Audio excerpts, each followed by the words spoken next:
So at Christmas time, right, a couple months ago, my boys, for their stocking stuffers, they each got some silly putty. I don't know, we found some stuff that looked like it was good filler items, and we just threw it in there, thinking nothing of it, right? One got blue, one got green, one got yellow, their favorite colors. Well, my littlest man loved his. I mean, I'm talking, for whatever reason, this is the one that caught his attention, and we would find him playing with this stuff all the time and everywhere, all throughout the house, right? And after he was done playing with it, I mean, he's 4, right? So he's not so good at picking up after himself as of yet. So we'd have to end up picking it up. So it'd be on the floors, it'd be on a shelf somewhere, it'd be on the TV stand, and for months, this has been the routine. Until recently. Until recently, because Daddy had enough of it, right? So little man was up. Here's how it all went down. Little man came up one morning, woke up from bed, got out onto the couch, wanted his chocolate milk in his sippy cup. He got his chocolate milk in his sippy cup and the remote to control the television, right? Little did I know he also had in his possession that little canister of silly putty, yellow. Well, a little grungy now because it's been all over the house and everywhere, right? But he had a little bit of silly putty with him. About 15 minutes later, after I give him his sippy cup of milk, what happens? Daddy, can I get a napkin? He's screaming for me, right? Here's why. All of a sudden, that yellow silly putty is all over our brand new television's remote, right? Just, it's in the cracks, and I'm just like, no, no, no, no. So I'm getting the toothpicks out of the cupboard, and I'm cleaning it out. And I said, you know what? We're done with it. I know you love it, but it's going to make a mess of everything. And I go to little man, grab it, and just chuck it in the trash can. Just one of them moments, right? That straw that broke the camel's back kind of moments. And little man just weeping with it, just crying. And I love my silly putty, Daddy. I don't know why he had such affection for it, but he did. Now, here's the question. Am I a mean father for taking the silly putty away and throwing it away? Or am I a good father?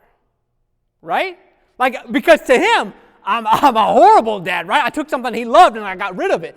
But on the overall scheme of things, oh, no, Daddy knows best. Why? Because if I left it around, it's going to make a mess of the whole house, right? And as soon as that thought hit me, right? Because I'm sitting there, as soon as I throw it away, I'm like, I got you, God. This is why he does this with sin. You know what I'm talking about. Those little sins that we play with that we like. Oh, you know we like them. Like, don't even front with it. We just dabble in them and we like it and we keep going back to it, right? We don't do it all the time. It's like the silly putty for my son. He's got other toys he plays with, but every once in a while he wants to go play with the silly putty.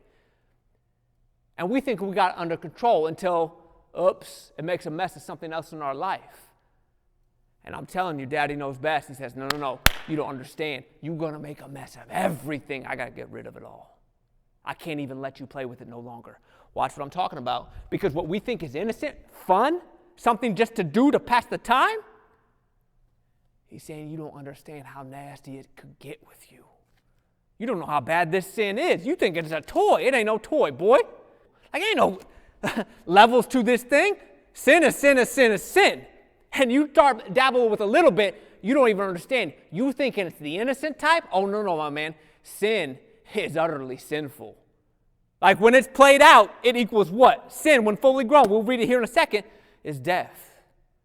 It's going to make a mess of everything. You think you got it under control. Oh, you made today.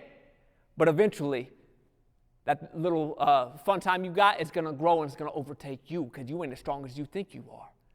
Matter of fact, this sin that you're playing with, it's utterly sinful. It's coming to ruin you. And so Dad's got to take it. He has got to take it, not because he's a mean father. And I know he sees when he rips those things out of your life that you enjoy, that you like. He sees the tears. He sees the kicking, the screaming. He sees the cussing that you've given him. He understands it, but he also knows what's best for you. He knows if he leaves it there, it's going to make a destruction in your life. He knows if he leaves it there, he's going to have to take the fine tuning and get right with everything because it's going to get in the cracks of your life and it's going to be hard to get out. So he's got to rip it out quick. He can't leave it in your hands because your hands are like the hands of a 4-year-old. They think they know what's up, but they don't really. And we have to relent like a child. I mean, 5 minutes later, the tears are gone, right? He found a new toy to get on with.